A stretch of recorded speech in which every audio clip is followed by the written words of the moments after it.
Just a little video on how to save a starter. I've seen a couple of times friends have thrown away their starter when they look like this photograph, but actually with just a little bit of work, just a tiny bit of work, you can have a completely normal sourdough starter back with minimal effort, certainly a lot less effort than making a completely new starter from scratch. So my starter has got a little bit neglected. I'd like to argue that this isn't completely my fault.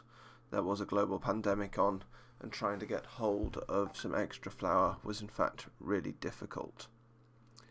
So you can see on top there's that layer of dark grey sludgy material.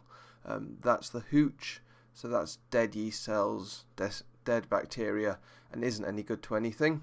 And then underneath it is starter mixture. It's a bit neglected, but there should still be yeast in there that we can make use of.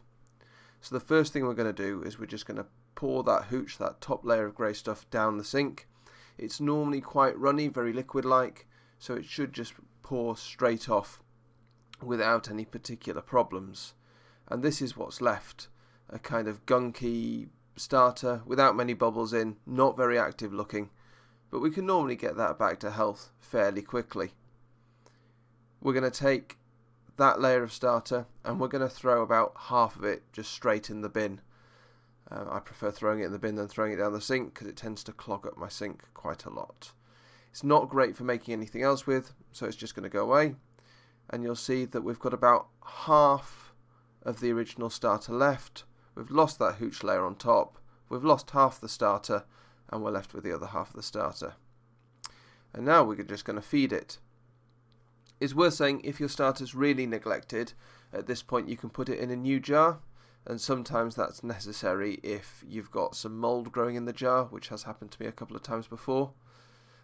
If your jar's alright looking, and mine is, then you can just go ahead and feed it. So I normally feed mine with bread flour, the same flour that I'll make my sourdough with in a couple of days. And I'm going to top it up with 50 grams, which is about 1.8 ounces of flour.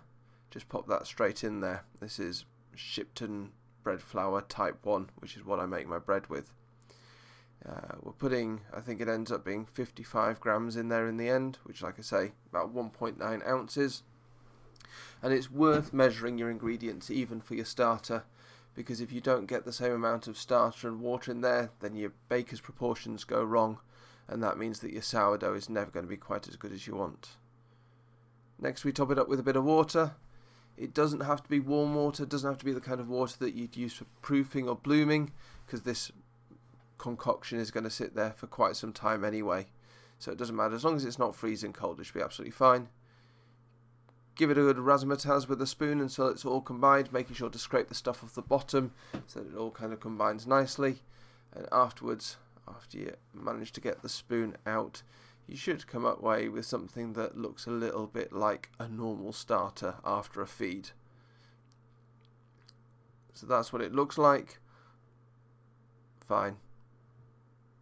And that's it. That's all you need to do to save a starter with a little bit of hooch on the top.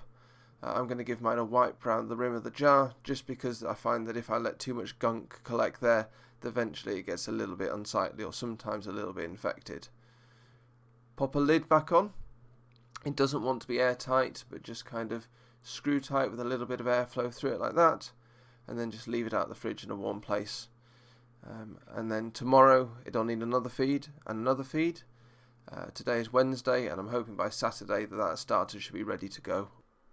So a really quick little update. This is actually just the next day, only about 12 hours later, and if we pick this up and have a look inside, you'll see that there's actually a load more activity going on. So it just shows how quickly you can bring an unhappy starter back from the brink just by getting rid of that hooch and giving it a good feed. It's Thursday today, so I think by Saturday we should be ready to make some sourdough with this.